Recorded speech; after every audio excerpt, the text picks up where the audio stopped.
ഞാനോ? വലിയ അന്ന് തന്നെ ജീവൻ പണയം വെച്ചിട്ടാ ഞാൻ. ഇനിയും നിനക്കേ പറ്റൂ.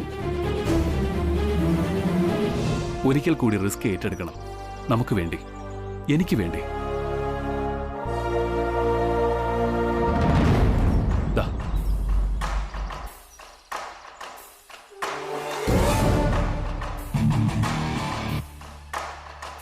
വലിയ വേണ്ടി ഞാൻ എന്തും ചെയ്യും. ദാസേട്ടൻ എങ്ങനെയുണ്ട് കല്യാണി? അച്ഛൻ മനസ്സുകൊണ്ട് എനിക്ക് പിണ്ടം വെച്ച് ഉദകക്രിയം ചെയ്തു. ഇപ്പൊ എന്നോടൊരു മിണ്ടാട്ടവും ഇല്ല.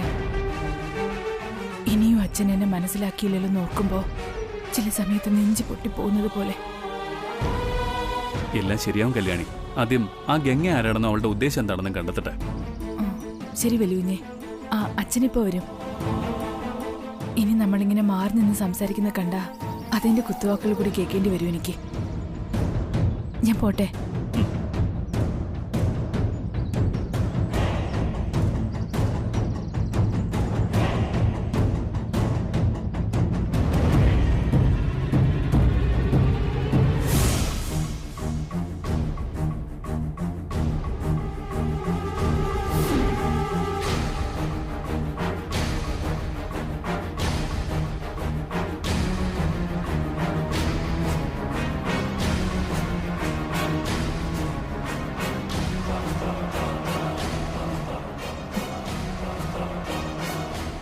എന്റെ വിളപ്പുറത്തമ്മേ കാത്തോളേ.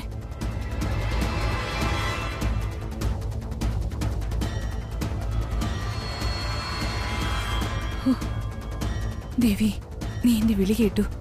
ഭാഗ്യത്തിന് ഗംഗ റൂമിലില്ല.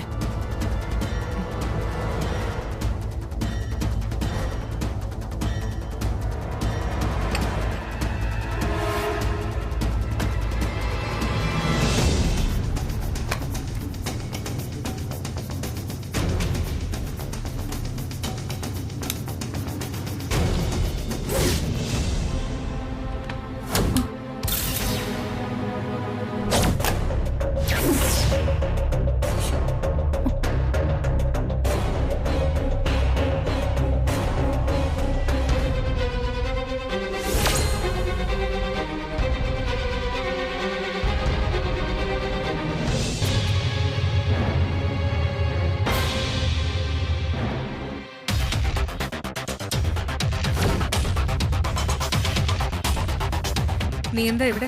അത് മാഡത്തിന് കോഫി.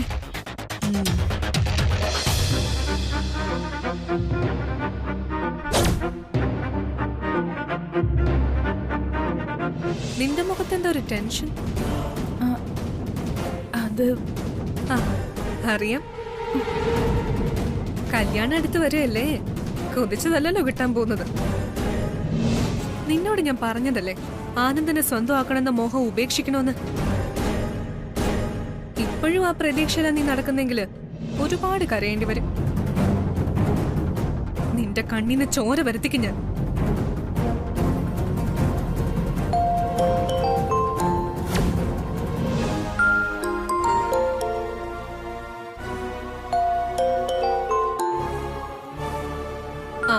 നീ റൂമിന് ക്ലീൻ ചെയ്തിട്ട് പോയാൽ മതി.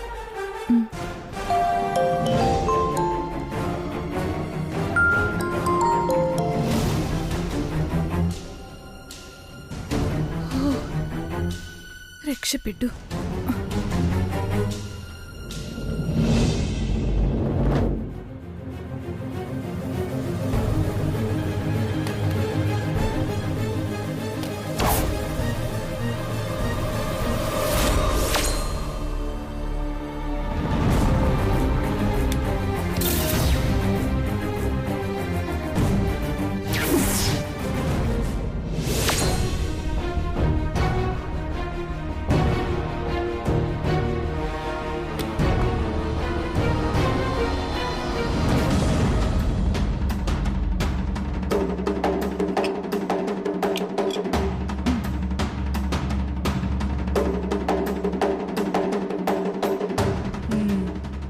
ശരി.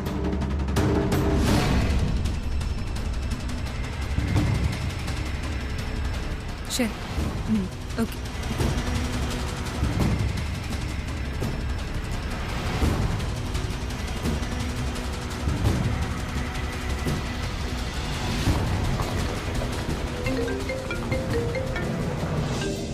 കല്യാണിയാണല്ലോ. ഹലോ കല്യാണി. വല്യുഞ്ഞേ, വല്യുഞ്ഞ് പറഞ്ഞതുപോലെ ഞാൻ ആ മൈക്ക് ഗംഗയുടെ മുറിയിൽ വെച്ചിട്ടുണ്ട്. പഴയ സ്ഥലത്ത് തന്നെ. ഗുഡ്. ഞാൻ എന്ത് പേടിച്ചിട്ടാ ചെയ്തെന്നറിയോ? കൈയോടെ പിടിക്കുന്ന കരുതിയേ ദേവിയെ രക്ഷിച്ചേ. ആ ദേവി തന്നെയാ നമ്മുടെ കല്യാണം നടത്തി തരാൻ പോകുന്നത്. ഒന്ന് പോ വല്യുഞ്ഞേ. വല്യുഞ്ഞിന് എല്ലാം ഒരു തമാശയാണ്. ഓരോ ദിവസം കഴിയും തോറും എനിക്ക് ഭയം കൂടിക്കൂടി വരിക. എന്റെ കെട്ടിയോളെ, നീ എന്തിനാ ഇങ്ങനെ പേടിക്കുന്നത്? കൊള്ളാം.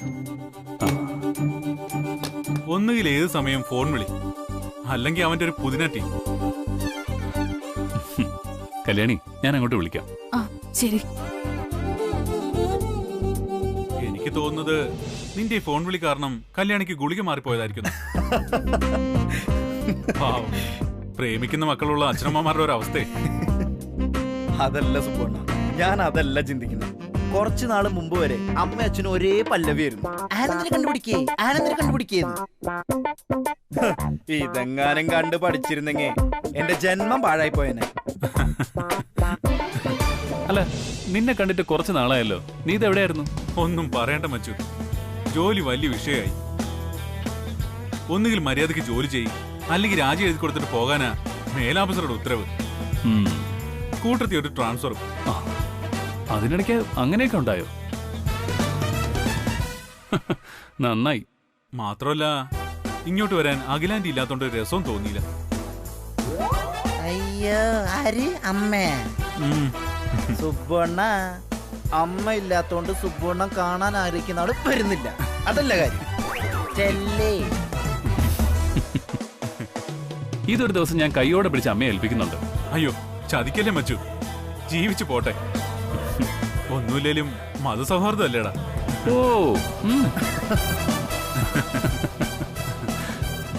ആനന്ദേ, കല്യാണത്തിന്റെ ഡേറ്റിംഗ് അടുത്തു. അഖിലാന്റി എത്തിയ പിന്നെ അധിക സമയമില്ല. അതെ ബ്രോ, ഒത്തിരി കോംപ്ലിക്കേഷൻസ് ഉണ്ട്. സമൂഹ വിവാഹ വേദിയിൽ വെച്ച കല്യാണി നീരജുമായിട്ടുള്ള കല്യാണം, അത് ഓഡിറ്റോറിയത്തിൽ. നീയും ഗംഗയായിട്ടുള്ള കല്യാണം ഓഡിറ്റോറിയത്തിൽ വെച്ചല്ല, ഇവിടെ തൃച്ചംബരത്ത് വെച്ച. അത് അപകടമാണ്. ബ്രോ എന്തെങ്കിലും പ്ലാൻ ചെയ്തിട്ടുണ്ടോ? അതെ, ഉണ്ടെങ്കിൽ പറയ്, ഞങ്ങളോട് അറിയുന്നത് നല്ലതല്ലേ. ഞാൻ ഇതുവരെ ഒന്നും പ്ലാൻ ചെയ്തിട്ടില്ല. പിന്നെ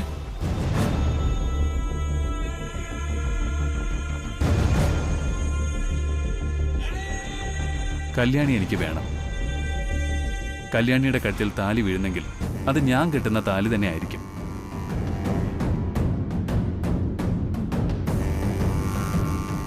ആനന്ദേ, ഇത് കുട്ടിക്കളിയല്ല. ആ പാവം പെണ്ണ് നിന്റെ വാക്കിന്റെ വിശ്വാസത്തില ജീവിക്കുന്ന തന്നെ. അറിയാം. ഞാനൊന്ന് ആലോചിക്കട്ടെ. കല്യാണത്തിന് മുൻപ് ആ ഗംഗ ആരാണെന്ന് കണ്ടുപിടിക്കണം. അവളുടെ ലക്ഷ്യങ്ങൾ അറിയണം. ഏതായാലും ജാതകം തിരുത്തി രംഗപ്രവേശം ചെയ്തവൾ അത്ര നല്ലവളല്ലല്ലോ. അവളുടെ ലക്ഷ്യവും നല്ലതാവില്ല. അത് വെച്ച് വേണം കാര്യങ്ങൾ പ്ലാൻ ചെയ്യാൻ. ഏതായാലും നീ പ്ലാൻ ചെയ്. എനിക്കിന്ന് ഓഫീസിൽ പോണം. പുതിയ ഓഫീസാ. വൈകിട്ട് കാണാം. ശരി. അരവിന്ദേ, വണ്ടി എടുത്തില്ല, എന്നെ ഒന്ന് ഓഫീസിൽ വിട്ടേക്ക്. ശരി മച്ചു, വൈകിട്ട് കാണാം. ശരി.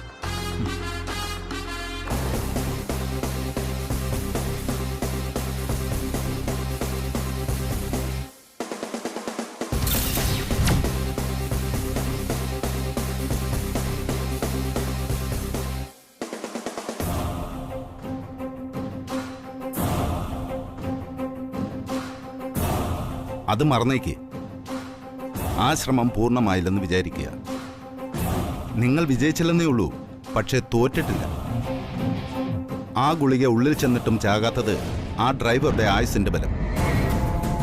ഒരു പ്രാവശ്യം കൂടി അത് കഴിച്ചിരുന്നെങ്കിൽ ഇന്ന് ദാസ് ഉണ്ടാകില്ലായിരുന്നു. നിങ്ങളാണത് ചെയ്തതെന്ന് ആരും അറിയാത്ത സ്ഥിതിക്ക് ഇനി കുറച്ചു നേരം പതിയിരിക്കാം. പതിയിരുന്നിട്ട് ആക്രമിക്കുന്നത് ഒരു ത്രില്ല. കാണുന്നവനും കൊല്ലുന്നവനും. ആ, അത് പോട്ടെ. വേറെ എന്തുണ്ട് തൃച്ചംബരത്ത് വിശേഷം? പുതിയ വിശേഷം, മഹേശ്വരി നന്ദിനിയും ശിവരാമേട്ടനോട് തൃച്ചംബരത്ത് ഷെയർ ചോദിച്ചു. ഓ, അതിനിടയിൽ അങ്ങനെയും ഒരു സംഭവം നടന്നു. അതിനുവേണ്ടിയാണ് അവർ വന്നത്. ആ, എന്നിട്ട് എന്തായി? ശിവരാമൻ സാർ സമ്മതിച്ചോ? ഒന്നും ആയില്ല. പക്ഷെ ആകും. കാരണം കുടുംബ ബന്ധങ്ങൾക്ക് വലിയ വില കൊടുക്കുന്ന ശിവരാമൻ അരവിന്ദും നന്ദനയും തമ്മിലുള്ള ബന്ധം തകരാതിരിക്കാൻ മറ്റു മാർഗമൊന്നും ഇല്ലെങ്കിൽ അതിനും തയ്യാറാകും. അങ്ങനെ വന്നാൽ അങ്ങനെ സംഭവിക്കണമെന്നാണ് ഞാനും ആഗ്രഹിക്കുന്നത്. ഒരർത്ഥത്തിൽ അതെനിക്കും ഗുണം ചെയ്യും. അതാ ഇപ്പോ ഒരു ആശ്വാസം. ആശ്വാസോ ഇതോ?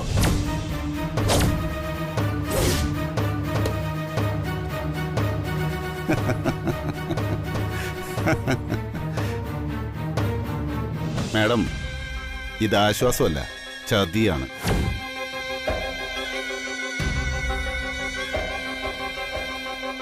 ചതിയോ? അതെ, ഒന്നാം തരം കൊടും ചതി. തൃച്ചംബരം വീതം വയ്ക്കുന്നെങ്കിൽ അത് കുറച്ചു മുന്നേ വേണമായിരുന്നു. മാഡം, നിങ്ങൾ തൃച്ചംബരത്തെ രണ്ടാമത്തെ മരുമകളാണ്. അതായത് തൃച്ചംബരത്തെ അളവില്ലാത്ത സമ്പത്തിന്റെ രണ്ടവകാശികളിൽ ഒരാളായ തൃച്ചംബരത്തെ സഹദേവൻ സാറിന്റെ ഭാര്യ. അപ്പോ തൃച്ചംബരത്തെ സ്വത്തുവകകൾ 16 കഷ്ണങ്ങളായി മുറിച്ച് അതിലൊരു പങ്ക് വാങ്ങിയെടുത്ത് തൃപ്തിപ്പെട്ട് മടങ്ങാനുള്ളവരല്ല നിങ്ങൾ.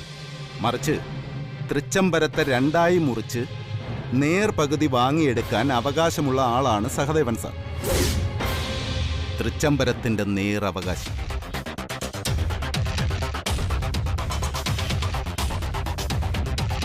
എന്നുവെച്ചാ എന്ത് വേണമെന്നാ ശ്രീനിവാസൻ പറയുന്നത്? മാഡം, തൃച്ചംബരം ഭാഗം ചെയ്യേണ്ടത് 2 ഭാഗങ്ങളായിട്ട് മാത്രമായിരിക്കണം. അപ്പോ മറ്റുള്ളവർ പ്രശ്നം ഉണ്ടാക്കില്ലേ? എങ്ങനെ? അഖിലാണ്ടേശ്വരിക്ക് അവകാശപ്പെട്ട സ്വത്തിൽ നിന്നും അവരവരുടെ മകൾക്ക് ഷെയർ കൊടുക്കട്ടെ. അതല്ലേ അതിന്റെ ശരി. ഏതിനൊരു ന്യായം വേണ്ടേ?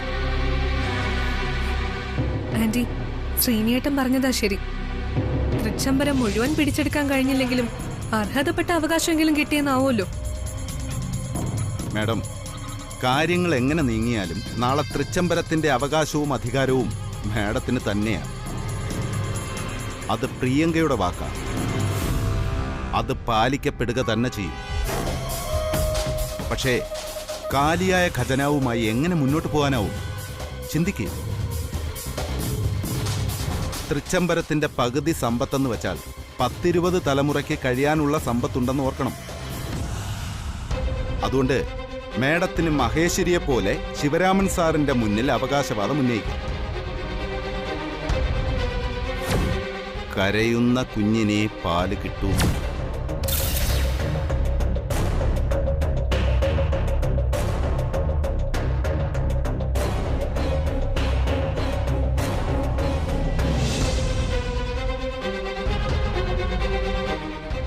ഗംഗേ, വാ.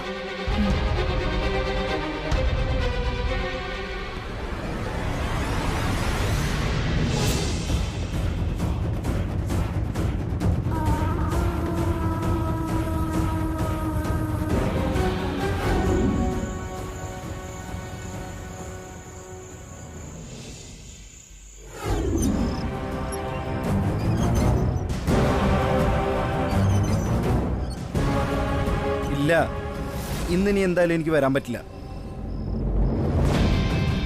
ഞാൻ പറഞ്ഞില്ല, എനിക്ക് ബ്രോയോട് ഡിസ്കസ് ചെയ്യണം.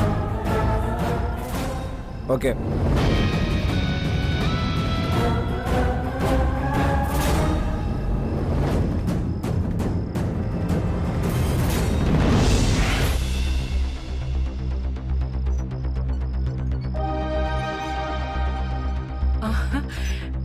അരവിന്ദന് 100 ആയുസ. ഞാൻ ഇപ്പൊ അരവിന്ദനെ ഒന്ന് കാണാന്ന് വിചാരിച്ചതേ ഉള്ളൂ. അപ്പോഴേക്കും ദേ മുന്നിൽ. നന്നായി, ഏതിനും എന്റെ മുന്നിൽ വന്ന് പെടാത്തത് ഏറെ നന്നായി. അരവിന്ദ് എന്തോ അർത്ഥം വെച്ചാണല്ലോ സംസാരിക്കുന്നത്. എന്തു പറ്റി അരവിന്ദ്? എനിക്കല്ല പറ്റിയത്, എന്റെ അച്ഛനാ, എന്റെ ബ്രോയ്ക്കാ. അവരുടെ മനസ്സ് വേദനിപ്പിക്കാനാണ് ഈ വരവിന്റെ ഉദ്ദേശമെങ്കിലേ ഞാൻ മുന്നും പിന്നും നോക്കില്ല, തീർത്ത് കളയും. തൃച്ചംബരത്ത് അരവിന്ദ് കൃഷ്ണനായി പറയുന്നത് നിനക്കെന്താ രാത്രിയിൽ ബാധ കൂടിയോ? വെറുതെ പിച്ചും പേയും പറയാൻ. ഇത് ബാധ കൂടിയതൊന്നും അല്ല, ബോധത്തോടു കൂടി തന്നെ സംസാരിക്കുന്നത്. കൊല്ലുമെന്ന് പറഞ്ഞാൽ ഞാൻ കൊല്ലും. ആരെ? എന്നെയോ? അരവിന്ദ്, ആരെങ്കിലും പറയുന്നത് കേട്ട് എന്റെ നേരെ യുദ്ധത്തിന് വരരുത്. വന്നാ നീ തോറ്റു പോകത്തേയുള്ളൂ. നിനക്കറിയില്ല ഈ മഹേശ്വരി ആരാണെന്ന്. മതി, അറിഞ്ഞെടുത്തോളം മതി. തെറ്റെന്റെ ഭാഗത്താ. അടച്ചാക്ഷേപിച്ച് ഒരിക്കൽ ഇവിടുന്ന് പടിയിറങ്ങിയപ്പോ, മാനസാന്തരപ്പെട്ട് തിരികെ വന്നപ്പോ എതിർക്കാതിരുന്നത് എന്റെ തെറ്റ്. എന്നോടൊരു വാക്ക് പോലും പറയാതെ ബിസിനസ് ടൂറിന് പോയിട്ട് തിരികെ വന്നപ്പോഴും എന്റെ കുറ്റം കണ്ടെത്തി എന്നെ ആക്ഷേപിക്കാൻ ശ്രമിച്ചവളെ ഇറക്കി വിടാതിരുന്നതും എന്റെ തെറ്റ്. അങ്ങനെ സംഭവിച്ചിരുന്നെങ്കിലേ നിങ്ങൾ എന്റെ മുമ്പിൽ ഇങ്ങനെ നിൽക്കില്ലായിരുന്നു. എന്റെ അച്ഛനോട് തൃച്ചം വരെ കീറി മുറിക്കാൻ നിങ്ങൾ ആവശ്യപ്പെടില്ലായിരുന്നു. ഓ, അതാണോ നിന്റെ ഉറഞ്ഞുതുള്ളലിന് കാരണം? എടാ, നീ കുട്ടിയാ, ജീവിതം തുടങ്ങിയതേയുള്ളൂ. ചില സംഭവങ്ങളും സാഹചര്യങ്ങളും കാണുമ്പോ മക്കളുടെ കാര്യത്തിൽ രക്ഷകർത്താക്കൾക്ക് ഉത്കണ്ഠയുണ്ടാവും. പിന്നീട് ആ ഉത്കണ്ഠ തീർക്കാൻ അവർ മാർഗം തേടും. അതിലൂടെ മക്കളെ അവര് സുരക്ഷിതരാക്കും. ഞാനും അതേ ചെയ്തുള്ളൂ. എന്റെ മകളുടെയും അവളുടെ ഭർത്താവിന്റെയും സുരക്ഷയ്ക്ക് വേണ്ടി ഞാൻ ശിവരാമേട്ടനോട് സ്വത്ത് വീതം വെക്കാൻ പറഞ്ഞു. അതിലെന്താ തെറ്റ്? തൃച്ചംബരത്തെ സ്വത്തിന്റെ അവകാശം വേണോന്ന് ആവശ്യപ്പെടാൻ നിങ്ങൾക്ക് എന്ത് കാര്യം? നിങ്ങൾ ആരാ?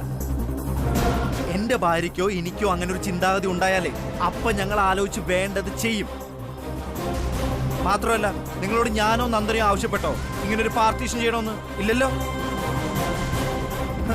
അപ്പൊ ഇവിടെയുള്ളവരുടെ മനസ്സമാധാനം ഇല്ലാതാക്കണം, അത് മാത്രമാണ് നിങ്ങളുടെ ഉദ്ദേശം. അതിന് വെച്ച വെള്ളം അങ്ങ് വാങ്ങി വെച്ചേക്ക്.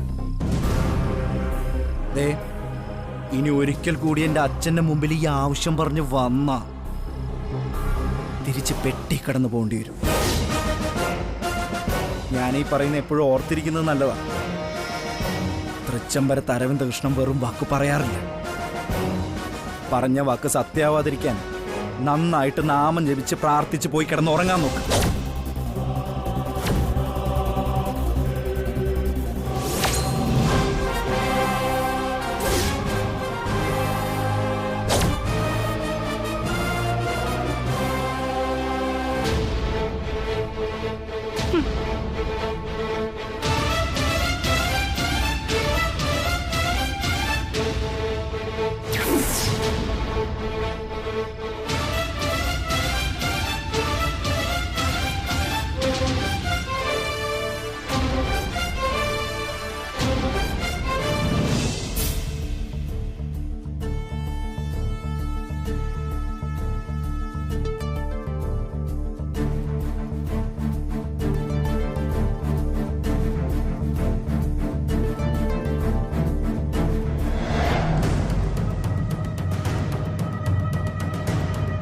അരവിന്ദ്,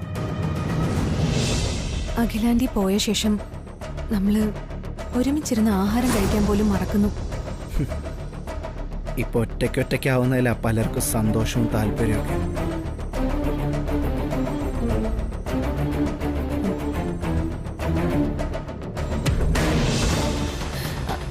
അരവിന്ദ് എന്തൊക്കെയായി പറയുന്നത്? ഒറ്റയ്ക്കൊറ്റയ്ക്കാകുന്നതാ നല്ലതെന്നോ? എനിക്കൊന്നും മനസ്സിലാവുന്നില്ല. നിനക്ക് മനസ്സിലാവുന്നില്ലെങ്കിലും നിന്റെ അമ്മയ്ക്ക് അത് നന്നായിട്ട് മനസ്സിലാവും. അരവിന്ദ്, എന്താന്ന് വെച്ചാൽ തെളിച്ചു പറയും. തെളിച്ച് തന്നെ പറയാം. എന്റെ അമ്മായിയമ്മയ്ക്ക്, അതായത് നിന്റെ അമ്മയ്ക്ക് തൃച്ചംബരത്തെ ഷെയർ വേണോ അത്ര?